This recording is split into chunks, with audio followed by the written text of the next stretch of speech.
Anyway, blasting off.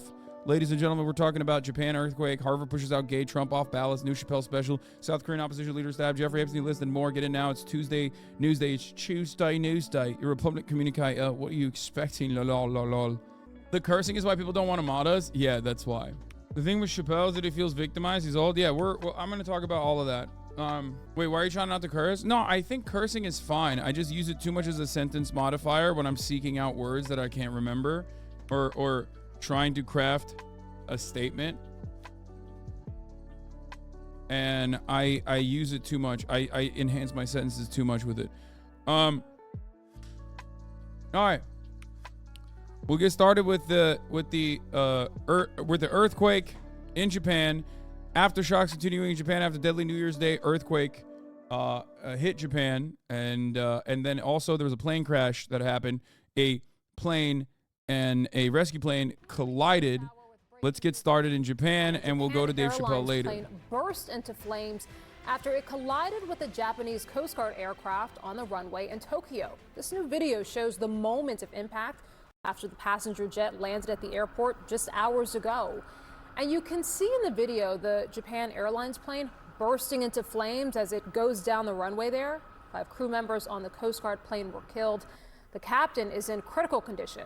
The crew were preparing to fly to western Japan to try to help with earthquake relief. Nearly 400 passengers and crew were on the Japan Airlines flight. They were able to escape.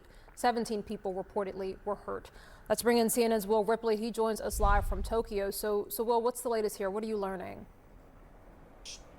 Rahel, just within the last couple of hours, the Japanese Prime Minister sending his condolences to the families of those 5 Coast Guard crew members. The Coast Guard has a base right next to the Haneda Airport, which sits in the heart of Tokyo, just 15 or 20 minutes drive from where I'm standing right now. It's one of the best airports to fly into in Japan because of its centralized location right on the bay, and you have a beautiful view of the city when you fly in. But on this very busy day, a day that hours after Japan was rocked by a massive earthquake, you had this Coast Guard crew, 6 people on the plane total, trying to get relief supplies to areas hard hit that desperately need the help. And at the same time, you had a packed Japan Airlines jet that was arriving from Sapporo, which was right in the prime of their tourist season up there on the northern Japanese island of Hokkaido. This plane had 367 people on board, including 8 children under the age of 2. So you had parents with their kids. You had 12 crew members and a fully packed plane. And just before 6 p.m. local time, as this aircraft was landing on the runway, the Coast Guard aircraft was also... I know that Israel made a drone strike in Beirut, Lebanon, and killed the deputy chief of Hamas. I know. We're going to get to that. It's, of course, on the same runway. How did that happen? That is the focus and going to be the focus of an extensive investigation here in Tokyo, a nation that prides itself on public transportation safety, a nation that's never had a single fatality and decades of running bullet trains at hundreds of miles an hour. And yet somehow, for whatever reason, that reason to be determined, these 2 aircraft had a very, very violent collision that resulted in a huge fireball. Both of the planes were in flames in a matter of seconds, and passengers who were on the Japan Airlines jet described black smoke filling the cabin. They were terrified. Parents, trying to keep their kids as safe as they could, wondering if they were going to make it out alive. A lot of passengers saying they just didn't think that they would, especially when the exit doors, according to the passengers, in the rear and middle parts of the aircraft were not working properly. But yet, through the front exit doors, and there's video of this that's emerging on social media, people, one by one, streamed out of each side of the front of the aircraft, and in just a matter of seconds, all 400 or so people who were on that aircraft made it off alive. 17 of them in the hospital with injuries. But an extraordinary thing, when you look at the video of that plane that was then very quickly fully engulfed in flames, still smoldering on the runway. It took firefighters well over an hour to get the fire under control. Haneda Airport, a very busy hub, of course, shut down right now and likely to be shut down for quite some time as they investigate exactly how this happened, as they look into the cause of this. But still, the fact that so many people, hundreds of people, were able to walk away, even as Japan mourns the loss of these 5 Coast Guard crew members, it is truly a remarkable moment at the beginning of 2024, which has been very rough for Japan, given the earthquake first and then this collision on the runway right in the heart of the Japanese capital, Rahel. Yeah, certainly just a really dark period for Japan. But as you say, just remarkable that hundreds of people were able to escape those flames. Will Ripley live for us there in Tokyo. Will, thank you. All right, with us now, CNN aviation correspondent Pete Montine. And Pete, when you look at those pictures, when you see that plane in flames, it's a near miracle that everyone on board was able to get out. What do you see when you look at it? What I see, and you see the impact there in the first 2 seconds of that video, is really a wake-up call, not only for aviation in Japan, but also around the world, and especially in the United States. We'll get to that in a second. Japan Airlines Flight 516, this was a Airbus A350, only 2 years old, came into land on runway 34 right there at Haneda. What is interesting here is that we know from the track of the plane that this plane was coming into land and the plane behind it had to go around. We do not know the track specifically because there's no data available from that Japan Coast Guard Dash 8 airplane. 6 people on board, 5 of them are dead. We know that the captain of that flight is in critical condition. What is really striking to me is the communication and the coordination by the crew that made this evacuation so successful.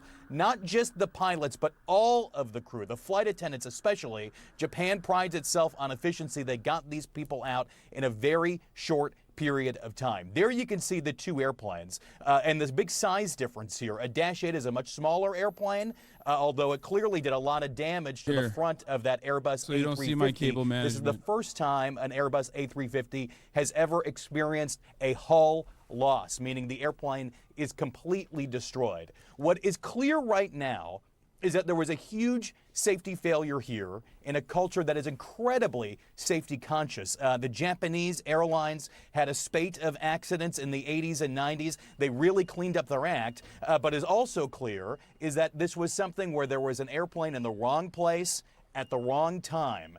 And now the question is where the confusion took place. Was it confusion on the part of air traffic control, or was it confusion by one of the crews involved in that Japan Coast Guard flight or in that Japan Airlines flight? So this is something that investigators really need to look at, and of course they will listen to the air traffic control tapes and the communication there to see if anything was garbled. That's racist culture that's incredibly safe. I mean, it's literally true. What do you mean? No, Japanese, it's not even just Japanese culture in general, but like the way that it's set up, there's like a shit ton of redundancies for stop, it's racist. No, it's not. What are you talking about? Same goes for earthquakes in general. Yeah, it's racist to say like Japanese architecture is pretty incredible at mitigating some of the worst impacts of earthquakes as a consequence of being an island that is prone to being hit by devastating earthquakes and tsunamis. No, it's just true. It's not a racist thing. I'm all pissed trying to say you live in Japanese hood. What? No, it's just, it's a ridiculous thing to say that is racist. It would be racist if you said like Rwanda's safety measures are lackluster as a consequence of their culture, because it's not a cultural phenomena, and more so material conditions at play there. With respect to Japan, saying it's like Japanese culture or whatever is still silly, because ultimately they just but it's not racist. How is it that some of the most earthquake prone areas in the world always have these lax building practices? What is this? Never missing out. Oh yeah, chat for you. No, I'm saying they're pissed you call it safe. They're trying to act like it's harder than it is. No, there are issues with safety. Like, I don't know why we're talking about this, but here, let me explain something. Let me explain something to you. For example, there's this like Twitter phenomena, right? Where like women will post about like how South Korea is so safe and you can walk alone at night and it's not a big deal at all. And similar things could be said about Japan as well, right? Similar things could be said about Japan as well. However, the idea that like there isn't a tremendous amount of sexual violence towards women in both of these countries is so ridiculous, right? People just oftentimes will make these comparisons in a racist way, right? But the idea that like it gives you a broad picture, the idea that it gives you the broadest picture that is perfectly correct and accurate is ridiculous. Yeah, South Korea's president is an incel, like an open incel. What is really interesting here in the United States is that there has been incident after incident of airplanes in the wrong place at the wrong time on the surface of an airport. They are known officially as a runway incursion, and we have seen 7 of these incidents get so serious that the National Transportation Safety Board has been involved. JFK, Austin, Boston, Burbank, the list goes on. This incident really immediately reminds me of the Austin incident where a FedEx flight was coming into land at Austin Bergstrom last February.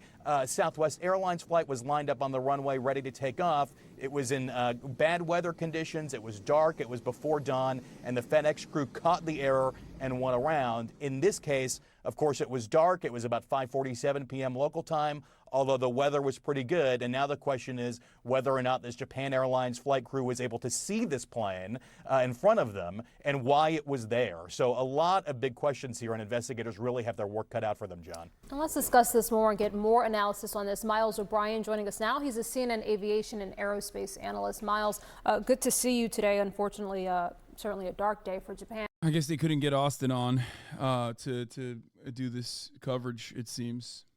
You know? That's what you get. We here at the Hasanabi broadcast have better experts, subject matter experts that we can bring on. Unfortunately, currently, none of my aviation experts are available, whether it be Murat or Austin. So I'm just gonna spitball myself. But and just your initial read. I mean, what do you think happened here? Well, Rahel, there are many, many layers of safety built into the system. And we got down to the absolute last layer here in this one, which was the possibility of an orderly evacuation. And I think we can't underscore enough how successful that evacuation was.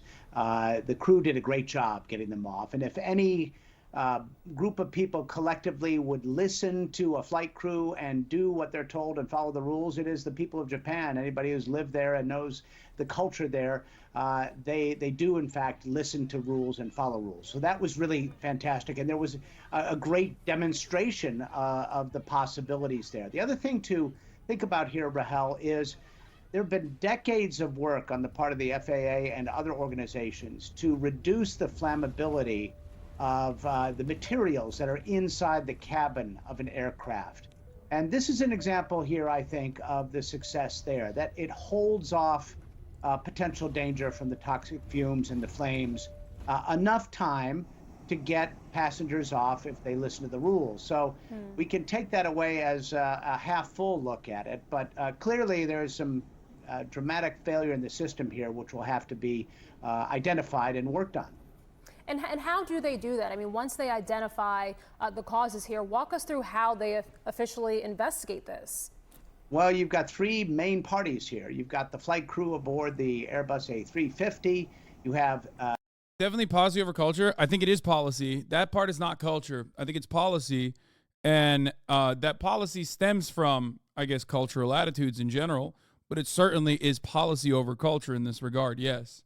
Apparently, the surviving pilot, the Coast Guard pilot on the Dash 8, the smaller aircraft, and you have the air traffic controllers up there in the control tower. And each of them will have a story to tell. They'll be interviewed separately. And of course, on top of that, what you have are lots of recordings of the air traffic control communications. And is it because of an earthquake or because of bad navigation? No, this happened. The reason why this happened is because the Coast Guard plane was operating due to the earthquake.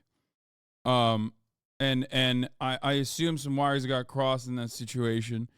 And I mean, we'll see what happens. Like, they probably already know what the deal is. The cockpit voice recorder on the Airbus A350. I'm not sure if that Japanese Coast Guard craft was similarly equipped. We'll have to see about that. But the parties involved, the people who made the decisions in this case, are all present and with us still to sort of sort out what happened, where the confusion happened. As Pete pointed out, it was good weather, but it was nighttime. It's the busiest airport in the Pacific Rim, in the middle of a terrible disaster. A lot of adrenaline going, I'm sure, with that Coast Guard crew trying to get needed relief supplies up to the stricken region. So there are a lot of subtle human factors here that need to be addressed. Miles O'Brien, we appreciate the time and the insights today. Thank you, Miles. You're welcome, Rahel. Turning back to Japan now, a series of earthquakes rocked the western part of the country. At least 48 people have been killed and 17 seriously injured, according to officials. Aftershocks continue to shake Ishikawa Prefecture and nearby areas just a day after a magnitude 7.6 tremor shook the area on New Year's Day. Our Elizabeth Palmer has more. A Weather Service camera caught the start of the quake. It destroyed homes, cracked highways, shook railway stations, and even set a temple gong ringing. At one shrine where people had gathered for New Year's, it almost toppled the ancient stones. American Daniel Smith was there. It just started very slowly, and everybody kind of laughed it off. You know, they thought, this is kind of humorous, you know, on New Year's Day. And then it was just a violent shaking. I mean, violent shaking. A tsunami warning was broadcast Monday afternoon for the area around the epicenter on Japan's northwest coast. In the main town of Nanao, locals gathered on a hill, anxiously watching the sea and waiting in the cold for either disaster or the all clear. Japan is still traumatized by memories of the huge earthquake and tsunami of 2011. I've seen that video so many times, the one with like the black water just coming in and ripping all the K trucks away. That one is crazy. The old one that they just showed, the old video. What a way to start the year, man. Killed more than 18,000 people and caused one of the world's worst nuclear meltdowns at Fukushima. This morning, with the threat of a tsunami over, Japan's nuclear authorities said its reactors were all fine. But large areas of the Noto Peninsula have been devastated. Mudslides and crumpled roads are now complicating efforts to find people who may still be trapped under the ruins. And this evening, we're hearing that at the main airport, 500 people are trapped in the building. Some of them are travelers who simply can't go anywhere because the runways have been too damaged for planes to come in and out, and others are just taking shelter there because they've been forced out of their homes. Lindsay? Elizabeth, what is the latest on search and rescue efforts? This means that John Mayer is currently stuck in Japan. And I'm not even kidding. There was, if I wasn't going to Italy, there was a shot that I was going to go with a couple friends alongside himself to Japan over New Year's.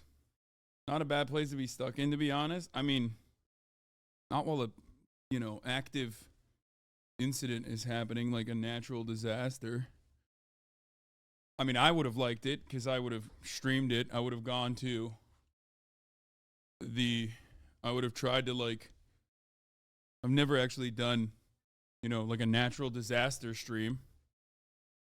Bro, sit down. You're making me anxious. What do you mean? Why? Why do you guys say Jesus to that? I don't think that's that crazy of a thing to say, because why would that be a crazy thing to say? It's that's my job, is to cover the news. I like that you say content brained, it's not what I do. You know what I mean? You also, I've talked about doing a storm chasing thing. The Army has a base in that region. It's a peninsula on the northwest coast of Japan, and those soldiers have been deployed along with health search and rescue experts to try and get under some of the buildings that have collapsed. And of course, there is food and blankets and medicine on the way. But as you saw in those pictures, so many of the roads have been damaged that the Japanese authorities are being forced to think about helicopter or even ship deliveries to get the right amount of aid in time. We know Japan is no stranger to earthquakes. They have been working on fortifying. So was this region prepared for something of this magnitude? Japan's building code is among the strictest in the world, and most buildings are, if not earthquake-proof, at least earthquake-resistant, certainly in the big cities. But this is quite a remote area, which means there will be many more wooden houses. They're old, and they are not necessarily updated for the more modern building codes, which is probably why more of them seem to have fallen down than, say, earthquakes in bigger, more modern cities. Also, there are a lot of old people there who may not have been able to keep their properties up. And at least one man said that he thought his house had been damaged in an earthquake last year, and he was on the list to get repairs done when this earthquake hit. So the structure had already been weakened, and it just fell down. And Liz, as the country is recovering from these quakes, a Japan Airlines plane has burst into flames on a Tokyo runway. We understand it also is involving a plane to deliver aid for this other catastrophe. What more do we know?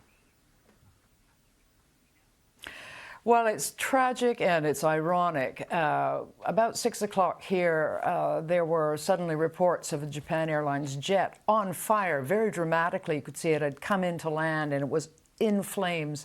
The chutes, the emergency chutes were deployed. Everybody got off safely. But it turned out that a little Coast Guard plane, which was apparently on the runway just as the big Airbus was landing, and there was a collision.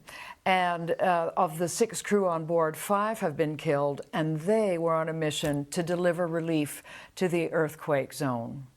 Tragedy upon tragedy. Elizabeth, thank you. So if you're just joining us here, we're going to... All right, we're going to talk about, is it comfy to do socks or shoes on that? Doesn't matter. You can do it with socks. I do it with socks instead of shoes because I'm too tall for my camera on the standing desk. Like, I can't make the camera higher. So if I wear shoes, it's like makes me even taller. So I'm like walking like this. You know what I mean? All right. We're going to go back to Israel now for a brief moment. Updates from the ground. Hamas deputy leader Saleh al-Aruri was killed in an attack in Beirut. Now, this is Lebanon, okay? Israel has been striking Lebanon, but southern Lebanese positions, and never directly a place like Beirut until now. So we're going to recap our breaking news coming out of Lebanon, where an Israeli drone has assassinated Saleh al-Aruri, a senior official from Hamas. At least 4 people died in the strike, which took place. I think they were desperately looking for a dub. That's my immediate reaction. My immediate reaction is they were desperately looking for anything that they could consider a dub. So they were like, who's a target? Like, who's a high-profile person that we can hit? And the fact that they did that in Beirut is kind of crazy. They attack another country land. I mean, they've done it a lot. They've attacked Lebanon quite a bit. They've just never attacked Beirut. Beirut would be considered definitely a major escalation, right? Like, I don't know how to compare it with America, but it's basically seen as like a given that southern Lebanon and northern Israel are taking pot shots at one another without it being considered a red line by either party, I guess, because nobody wants a two-front war. Well, I mean, certainly not Israel. And Israel, on the other hand, obviously, historically, has been very aggressive towards Lebanon, but at least in recent years, has not escalated this much. Why is your shit cutting in and out? Is it? Place in the southern part of Lebanon's capital, Beirut. The office was located in the suburb of Dahiyya. Ali Hashim is live for us now in Naqoura in southern Lebanon. So, Ali, what more are you hearing, and how significant is this development? Well, Hazem, as you said, this assassination of Saleh al-Aruri, deputy Politburo of Hamas, along with 3 of his assistants in an explosion. Till the moment, we don't have any confirmation whether this was a drone attack, whether this was an explosion, a bomb planted in the office, or a warplane. Till the moment, there are no clear clear picture on how this was conducted, though there are many that are saying it's likely a drone attack. And if it's a drone attack, then this is the first time since 2006 in Beirut. The other thing is that Saleh al-Arouri's significance within Hamas. He's the liaison between the military wing and the political bureau. He is the man who's known to be one of the founders of the military wing of Al-Qassam brigades. He was in Israeli prisons for 15 years, since the 90s and till 2010 when he was released. Then he left to Syria, and from Syria to Turkey, and from Turkey back came to Lebanon, where he was assassinated today. The significance of this assassination is that it stresses the fact that this whole war that started on the 7th of October 2023 is a multi-layered war, a war that's already being raged on Gaza, people being killed in Gaza. At the same time, it's a security war and multiple fronts. One of them is Lebanon, and actually this puts the assassination of Saleh al-Arouri into also another dimension. There is the Hamas dimension, and there is the Lebanon dimension, and there's the Hezbollah dimension, especially with the Secretary General of Hezbollah, Hassan Nasrallah. So now Israel's attacking other countries. Israel hasn't stopped attacking other countries. Israel has not stopped attacking Lebanon. There's a difference between southern Lebanon and Beirut, however. Okay? It's like a difference between active border conflict happening somewhere. I want to give an American example, but there's no way to give an American example in this circumstance. But like if America and Mexico were like fighting, I guess, and they were fighting in the southern border, and then Mexico blew up an apartment complex in New York City. Oh, Ukraine is actually a much better example. Yes, Donbass and Kiev, great example. You're right. Russia and Russian proxies fighting against Ukrainian forces in Donbass was a constant thing. Blowing up positions in Kiev, however, I mean, if we're talking pre-invasion, obviously, if that had happened, if that had occurred, that would be a major escalation and very different. Vowing in the past months and years that any Israeli assassination to any of the resistance leaders, as he said, is going to be faced with retaliation, and a harsh retaliation. Now, we'll all be waiting to see what Nasrallah is supposed to say in a speech that was still before the assassination of Arouri was planned for tomorrow. Now, we don't know if this speech is going to continue as scheduled tomorrow, or it's going to be postponed for another couple of days for Hezbollah to weigh its options, because actually this is kind of a turning point in the whole confrontation with respect to the Lebanese front. For the front in Gaza, it's just part of this whole context, but for the Lebanese front, it could be a trigger for something bigger, especially that it comes a week after another assassination in Damascus. Israel is trying to take this whole confrontation to a new space.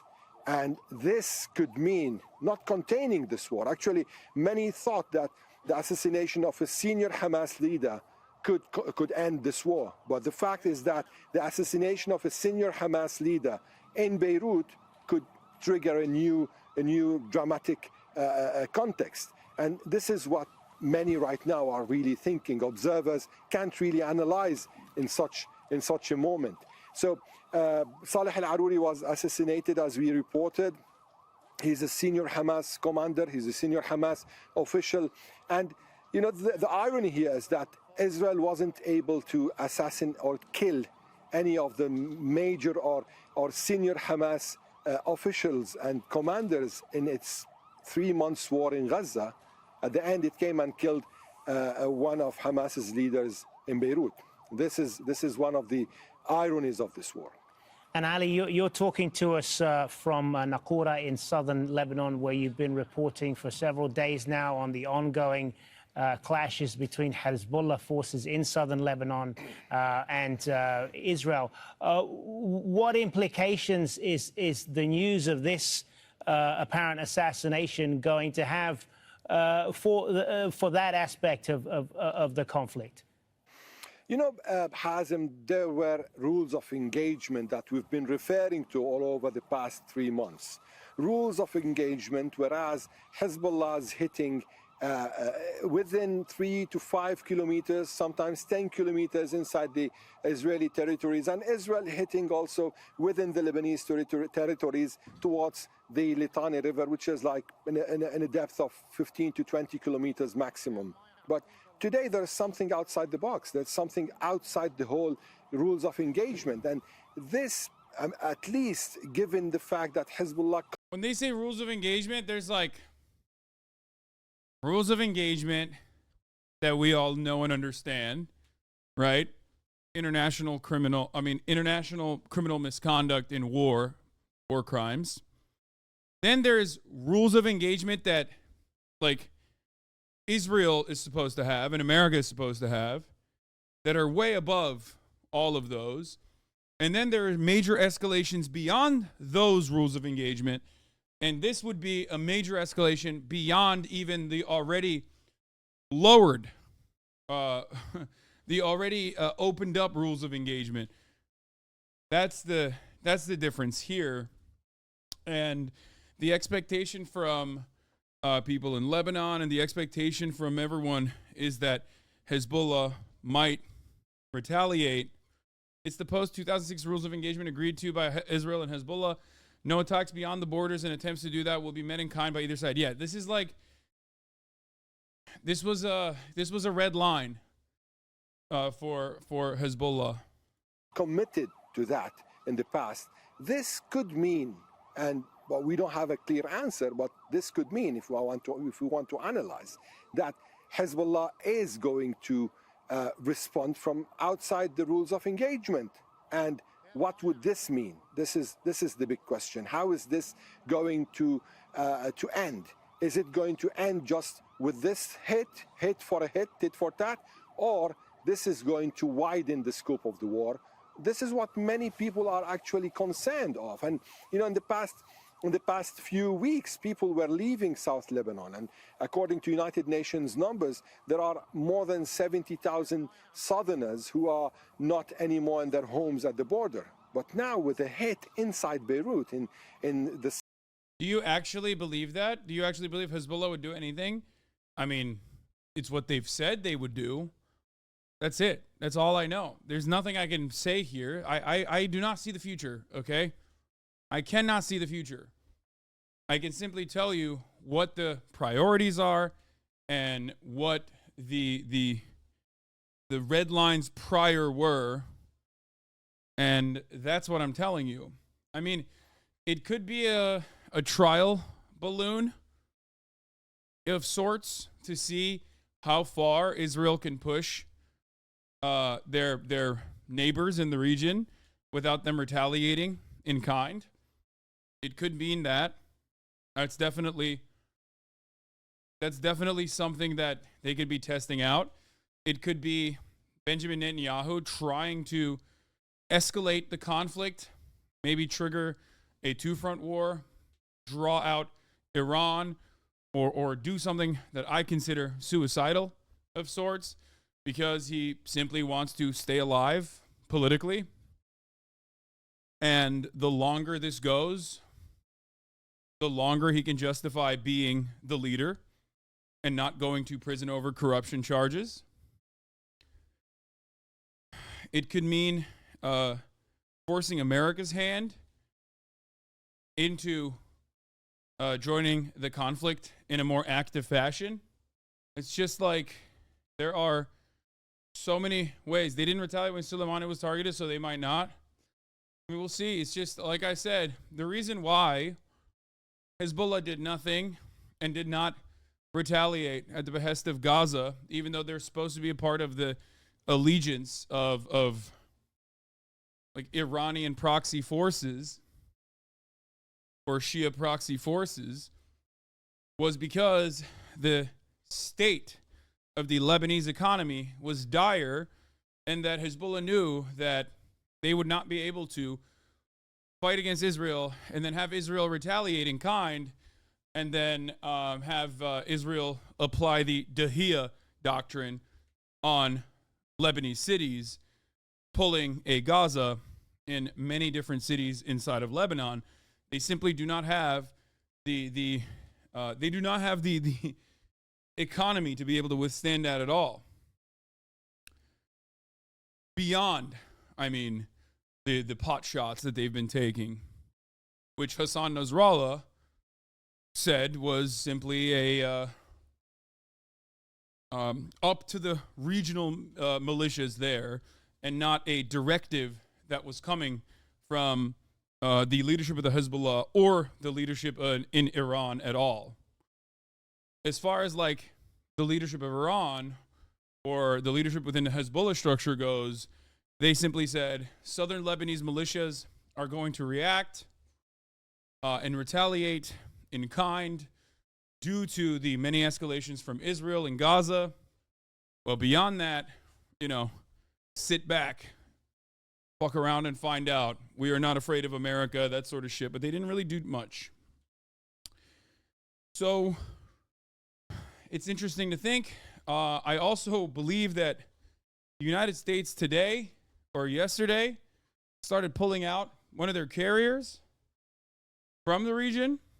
So the timing on that is interesting as well. And Barak Ravid says, 2 U.S. officials told me that Israel is behind the strike in Beirut, but didn't notify the U.S. in advance of the attack. This has been happening quite a bit. This has happened with not necessarily just Israel, but also with Ukraine. This, to me, I guess it's more of a America's influence waning. Because, like, if Ukraine can get away with that, and Ukraine cannot maintain itself under Russian occupation without American support, without Western support, if you can't get Ukraine to listen to you and regularly move outside of the boundaries that you've established, then of course Israel's going to do that too. A senior Israeli official confirmed Israel didn't give the U.S. a heads up, but it said Israel notified the Biden administration as the operation was happening. There's a statement from Hezbollah that I will be reading to you as well to get their perspective on the matter. Say, do you wait for us except one of the 2 good deeds? While we were waiting for you, lest God afflict, Allah Almighty, that sort of stuff. We mourn our Arab and Islamic nation. We mourn free Palestine and his great resistance and his proud people. And the Mujahideen everywhere. The great Mujahid leader and deputy head of the political bureau of Hamas, Sheikh Saleh al-Aruri, with a number of his fellow Mujahideen martyrs on the road to Jerusalem.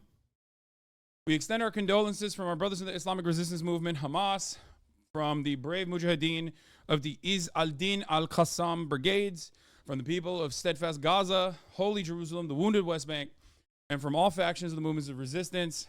The criminal enemy, which after 90 days of crime, murder, and destruction, was unable to subjugate Gaza, Khan Yunis, the Jabalia refugee camp, and the rest of the proud cities, camps, and villages. It's resorting to a policy of assassination and physical liquidation of everyone who worked, planned, carried out or supported the heroic Al-Aqsa flood operation, and contributed to the defense of the people of Palestine.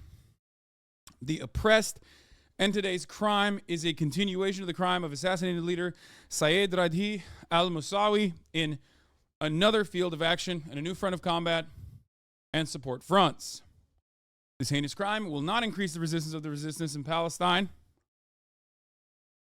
Lebanon, Yemen, Syria, Iran, and Iraq, except in their belief in their cause and a firm commitment and determination to continue the path of resistance and jihad until victory and liberation.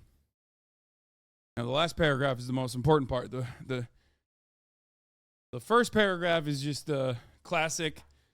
Oh shit! I almost fell. The first paragraph is the classic shit where it's like, where our cause is just, our boys are holy, they're engaging in like a just cause, that kind of stuff.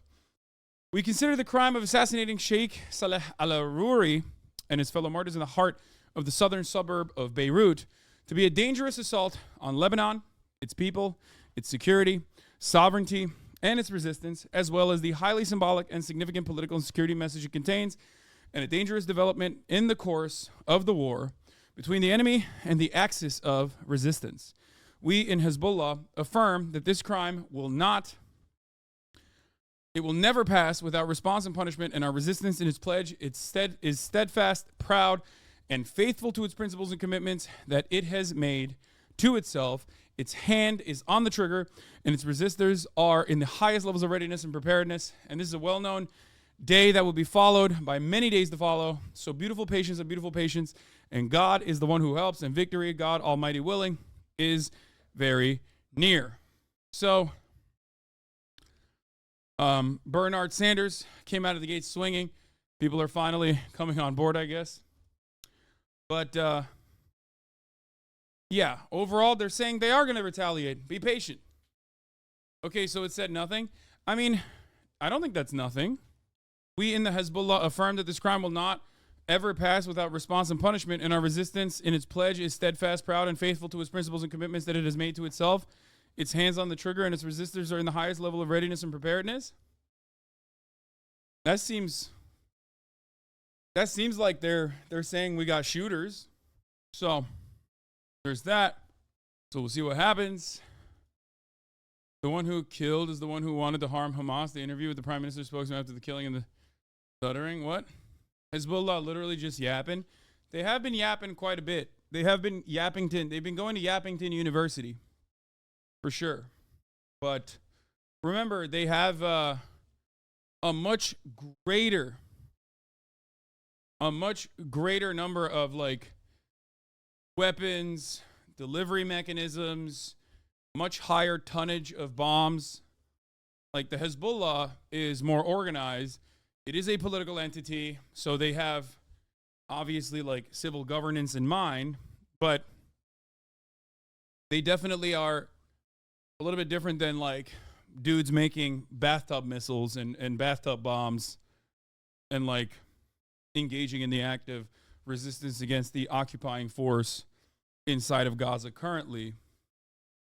They have seasoned fighters, you are correct, and also they have a shit ton more weapons. However, the greatest, dude, Lebanese people know. Lebanese people fucking know that what it's like when Israel starts blowing their shit up. Israel does it. Israel has done it a lot. Israel said to be preparing for possible long-range rocket launches by Hezbollah. Hezbollah has thousands of Zelzal-2 unguided large-caliber artillery rockets with a 210-kilometer range and hundreds of short-range ballistic missiles, including the Fateh 110 and the Fateh 313, which are very precise. Hezbollah has something I don't. Motherfucking fiber internet, dog. They do. Like, there's a non-zero chance that there's motherfuckers in Hezbollah right now watching, and they won't even see the top of the hour ad break because there's no ads being served in Lebanon.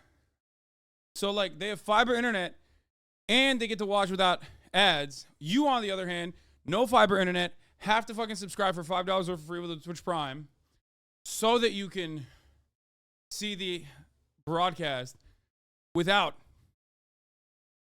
being interrupted by 3-minute ad breaks at the top of the hour. It's nutty. It's crazy. I know how it is. It is what it is. Okay. Here's the 3-minute ad break now. Such a great example of how the Israeli government doesn't prioritize the safety of its citizens at all. I agree. So, anyway, it is a dangerous escalation. I wonder what the other regional partners are thinking. Like, because there's Hamas members, especially like high-ranking members within Hamas in every other country. Now, Lebanon is different than Turkey. Lebanon is different than Qatar. Lebanon is different than the U.S. client states. Lebanon itself has Hezbollah in it within its political structure, which is part of the reason why they are not an ally, like a on paper or off paper ally to Israel in the same way that Recep Tayyip Erdogan is, right? Recep Tayyip Erdogan can say whatever he wants about how, Netanyahu, you are Satan Yahoo. Like, he could be like that all day, every day. He could be like, you are the Nazi. But then ultimately, simultaneously, Turkey is responsible for like almost half of the steel going into Israel and almost half of the energy going into Israel by way of Azerbaijan. And they could destroy the Israeli economy in a way that the people of Yemen could ever dream of if they wanted to, like that, but they never will, because it's all just talking. Erdogan is the big yapper. You guys say Hassan Nasrallah is a yapper, but the real yapper in the situation is Recep Tayyip Erdogan. Yeah, all he needs to do is basically go like this. Just go to the valve and do this. Shut off the gas that goes through pipelines in Turkey to Israel. But he's not going to do that. Just like his son is going to continue doing commerce with Israel, his son's ships are going to continue doing commerce with Israel directly. So that's the difference. Which is why I doubt that like the leadership of Hamas is in grave danger in places like Turkey or even in places like Qatar.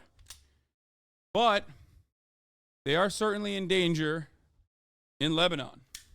Why are you limping? I'm not limping. I'm walking. Walking here. Southern suburb of Beirut. This is another reason for people to be concerned and for civilians to be feeling unsafe anywhere, whether it's in the south or in Beirut. And this takes this whole confrontation, as we've been saying, into a new dimension.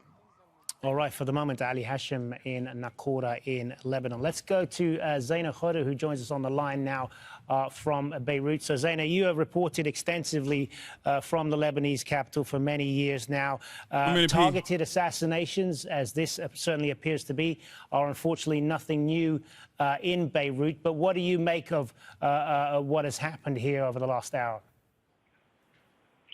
Well, nothing new, but the first assassination in years.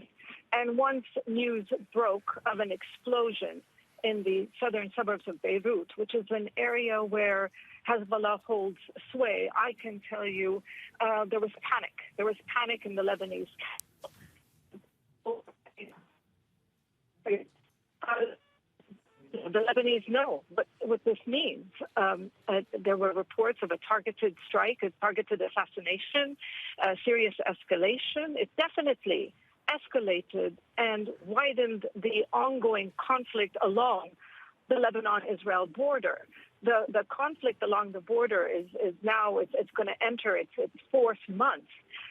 But the targeted killing made many people here in the capital feel that this conflict could widen and could escalate. And all eyes are now on Hezbollah's reaction.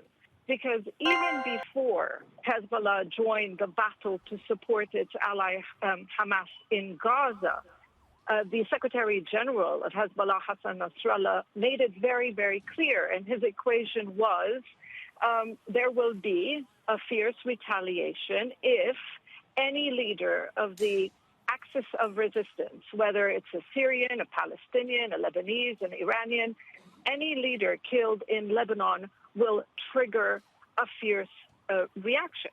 So people are waiting to hear, the Secretary General Nasrallah is supposed to speak tomorrow. It was a planned speech to commemorate the killing of the Iranian Quds Force leader Qasem Soleimani, but there are some reports now that that speech could be canceled. So it will really depend whether this serious escalation will lead to a full-scale conflict. Now, many in Lebanon will tell you that Israel is trying to trigger a conflict. It has been escalating attacks in southern Lebanon, but definitely this assassination crosses a red line, and assassination breaks really the rules of engagement, which have been in place for 3 months now. So all eyes on what Hezbollah will do following the killing of Saleh Aruri. And we have to point out that it's not just Saleh Aruri who was killed. He was killed along with a number of military commanders. So this was a serious blow to Hamas's military infrastructure, if you like, in Lebanon. Like I said, I think one of the interesting parts about this is like, why? Is there a real tactical reason for killing this dude? Only because you can't get to like Yahya Sinir, which Israel has claimed they have, found his house, or he's in his house. They have him surrounded for weeks. Every other week, there's a new update from Israel saying like, oh, we got him. We're gonna get him. We're gonna get him any moment now, right? Israel is doing another American playbook thing where they'll just be like, oh, we couldn't get Osama yet, so who do we get? This other guy. You know, we got this other guy instead, and he's the most significant guy. This dude is obviously the deputy chief. He's very high up in the Hamas leadership structure. However, having said that, there are plenty of Hamas leadership that are operating freely in They're operating freely outside of the boundaries of Gaza, right? The problem is, you only do this, especially when it's a major escalation. You only do this when you're running out of options, because people are looking at what you're doing with all of your military might. And they're looking at how many reservist mouths you need to feed.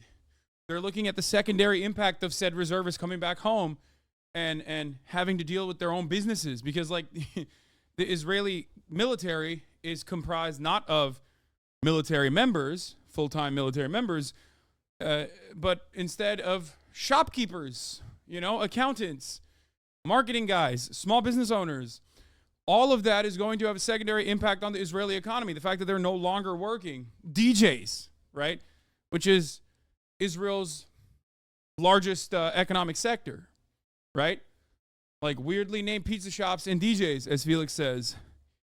And that's their bread and butter. So when those guys are out fighting in Gaza, killing children, right?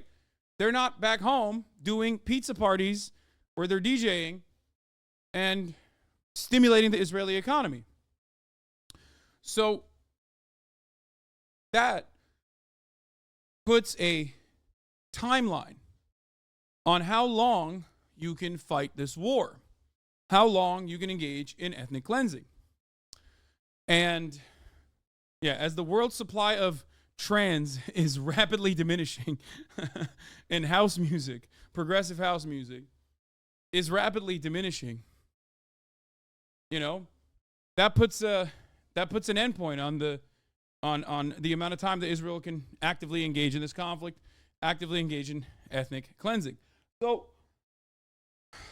and it makes it less popular overall, the prospect of war less popular overall, especially when you have nothing to show for it, especially when you still have Israeli tanks being blown up, fucking, Roadrunner style, with like some 18-year-old in an Adidas tracksuit, a fake Adidas tracksuit, coming out of a hole and just like putting a bomb, Looney Tunes style fucking bomb, and then running away and then blowing up a fucking tank.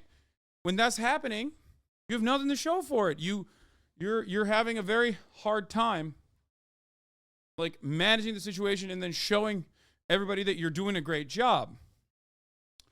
When you have nothing to show for it, you get desperate. What do? First, you go to refugee camps and take every male, every military-aged below or above male, strip them, say they're all fucking Hamas terrorists, okay, and get at gunpoint, force confessions out of them to justify it, okay, and and then turn around and go, look at us, we're doing a great job. Except IDF soldiers are still dying. IDF tanks are still blowing up. Missiles are still being fired, like on New Year's. Missiles are still being fired. You've occupied half of Gaza. You're blowing up the other side that you haven't occupied yet, but are like trying to occupy. And they're still fucking lobbing missiles into Israel. At that point, the Israeli citizens recognize, okay, well, where's our safety? Penetrating through that thin veneer of safety that Israel tries to reinforce over and over again is the sole reason as to why Hamas and other militant groups will regularly lob rockets into Israel to say, no, we're still here, bitch. Like, we're still here. You haven't done shit. So, in a way, despite the fact that the losses have been dire, I mean, it's been tremendous in Gaza. As you guys saw, half of Gaza has been reduced to rubble. Tens of thousands of civilians murdered in cold blood. The entirety of civil society in Gaza is wiped out. They're purposely assassinating teachers, professors, researchers. They're going into banks and stealing money and money exchanges. Like, they're bandits. Israel and the Israeli occupying force is operating like fucking bandits. And those are the numbers that we do know. 10,000 children, 30,000 total, or not 30,000, like 20 something. I don't know what the last number is. They're doing all this stuff. They're killing doctors, they're killing journalists.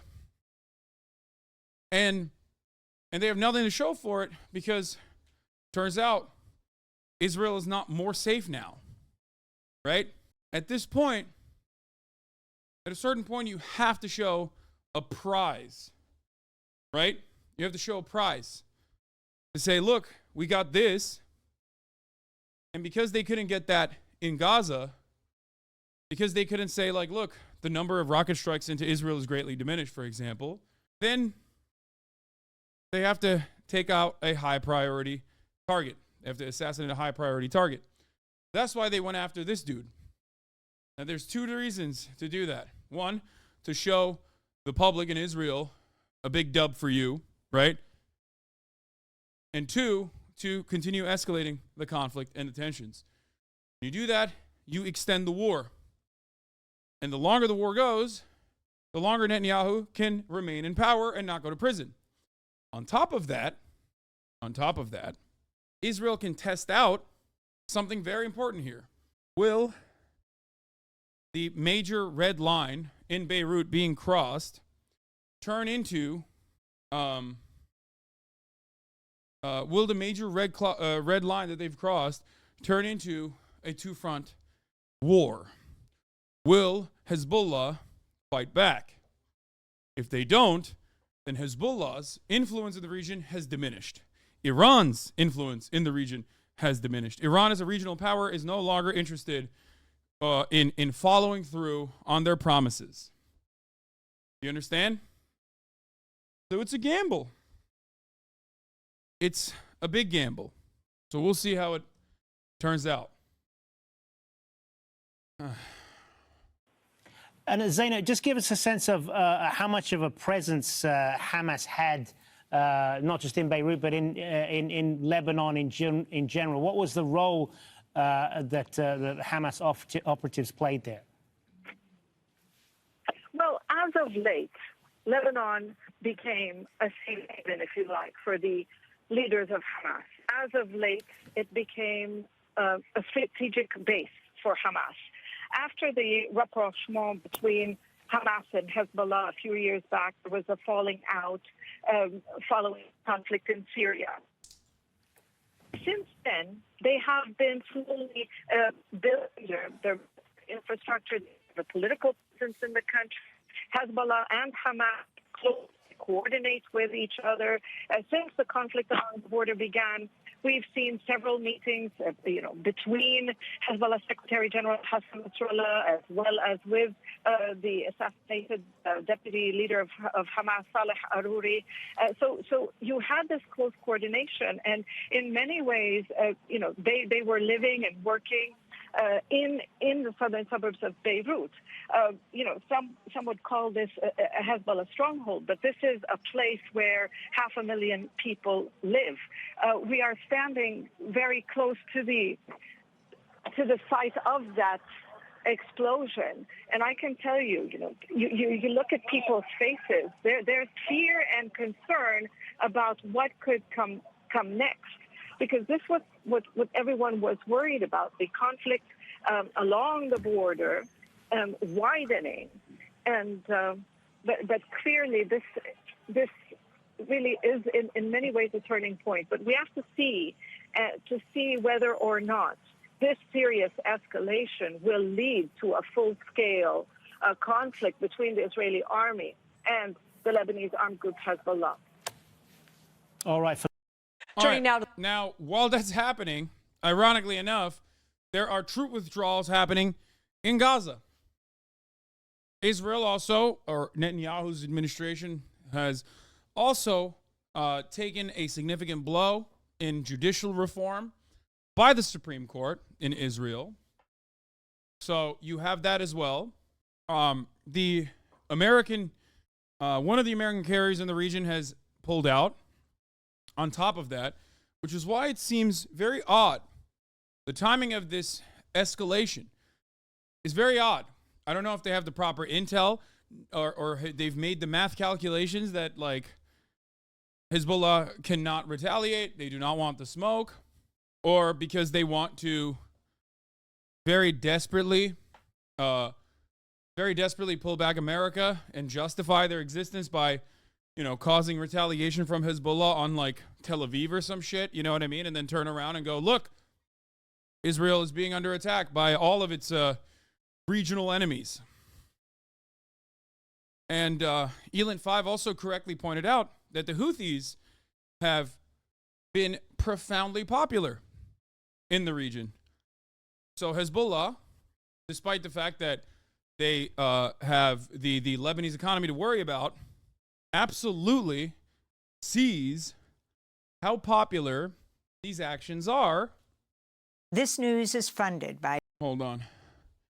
How popular these actions are, the actions the Houthis are taking, and, that probably reaffirms that probably gives them additional reason to potentially attack Israel.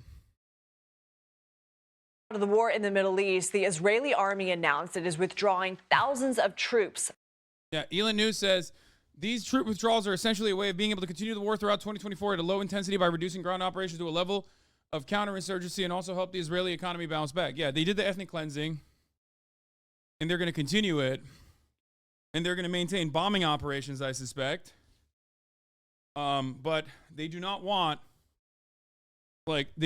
troops to keep being put in harm's way. And they also don't have the bandwidth to continue feeding that level of troops. You just don't have it. The ROI is not there. From the Gaza Strip.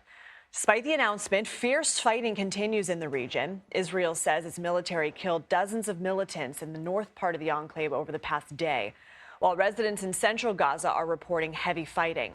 This comes as Israel's Supreme Court has struck down a key part of Prime Minister Benjamin Netanyahu's controversial judicial overhaul. The planned overhaul sparked months of protests and rattled the cohesion of Israel's military. The law struck down by the court was the first major part of Netanyahu's plan to curb the powers of the judicial system and give more authority to the national legislature. Joining me now for more on all of this is CBS News foreign correspondent Ian Lee. Ian, good morning. Their troops have also said very unpopular PR. Yeah, that part doesn't matter. Inside of Israel, everything, think about it this way. Everything inside of Israel and the way that it's received, it's topsy-turvy. Things that are profoundly popular in Israel, like gross depictions of genocide and ethnic cleansing, are profoundly unpopular in the Western world. When they see that, they go, what the fuck? That's some Nazi shit. Like, what are you doing?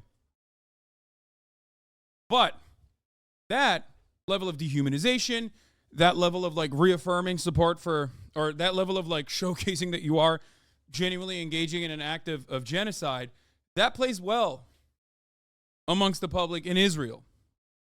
That's what they're expecting. So I don't think that they're pulling out their troops because it's doing bad PR. Israel does not care about the bad PR that it has. Israel only cares about America shutting off the money faucet and the allowance to continue conducting its ethnic cleansing campaign. H. Bomber Guy had a good tweet that I retweeted. If you're wondering why the TikTok generation sides so strongly with Palestine, it's because the IDF keep posting videos where they're destroying children's homes while screaming, "We are evil, yeehaw." Now, this is true, but that's simply a younger generation that has a very different media diet, developing a different understanding of Israel. This is no basis on Israel's policies at all. I don't think that Israel cares about that. Does that make sense? Like, I don't think Netanyahu cares about bad PR from the Western world. Yeah, they want to maintain a level of good relations with the Western world and the important demographics that go out and vote, but young people are not a part of that calculation at all. They already have mainstream media pretty much locked down as the American State Department is unconditionally offering support to Israel, and the Biden administration is offering unconditional support to Israel while simultaneously saying, oh yeah, dial it back a bit. Please be the more moral army that we know that you are. Come on, Jack. But I don't think Israel overall cares about this kind of stuff getting blasted. I mean, think about it this way. It's just like, did Ukraine care about having every single interviewed soldier have prominent totem cops displayed? No, they didn't give a shit because that didn't actually stop the money faucet. Okay? Because ultimately, Americans didn't give a shit. They didn't. They don't care. And I said this before, it's not like the entire fucking Ukrainian forces are comprised of Nazis. They're not. And yet, if you looked at mainstream media and the coverage, they somehow found the only guys that were wearing totem cops. Totem coff is a Nazi symbol, the skull, for those of you who don't know. Okay? Or the black sun. So, I think that the maintenance and the PR that you have to do to the Western world is only as significant as how the mainstream media will cover it. The real problem would not stem from genuinely unpopular, genuinely like losing the popularity of the public in the Western world, but instead losing popularity in the circles that actually do care. Older voters, people who do go out and vote, people with people with disposable income, wealthier people on average. But more importantly, if the State Department made an internal calculation where they recognize that this allegiance is becoming not great, the return on investment is now no longer worth it.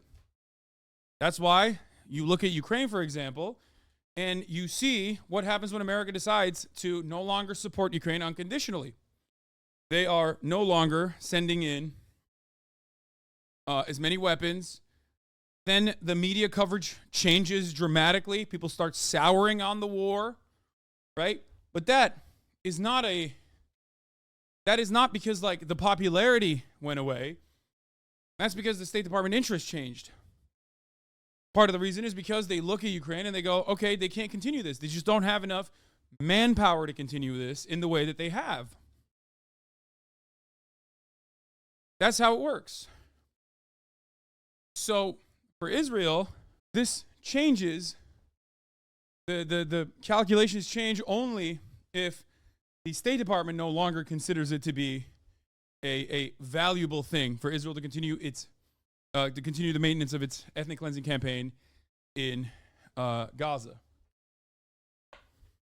Not it's Westerners got bored of Ukraine. Westerners get bored of wars all the time. We got bored of Afghanistan and Iraq, and we still continued it for another 10 years, right? Especially Afghanistan. So it doesn't really That doesn't really mean much.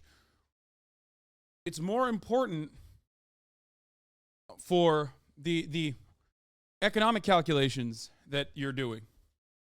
Okay?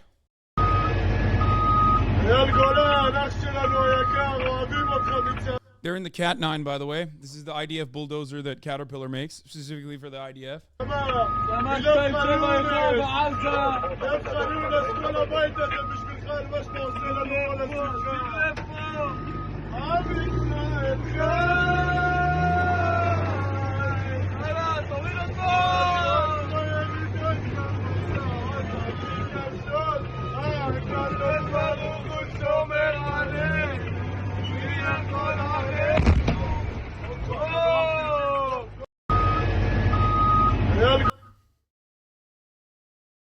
Must be nice loving what you do. Yeah.